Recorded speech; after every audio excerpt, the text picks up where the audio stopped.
weight measured at 53 feet, the winner of the 2012 Monster Pet Award is Dave Ross. Yeah!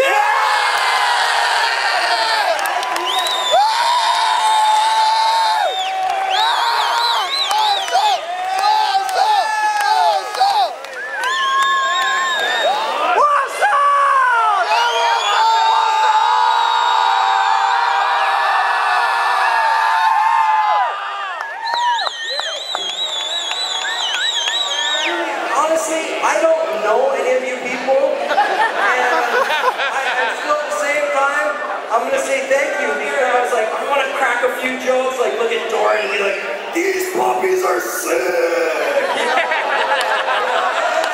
You know, things like that. Like, Healy, you could be the new Laird, you're half the size and twice the freckles. And I'm going to take the time to say thank you to you. Thank you to those who came before us.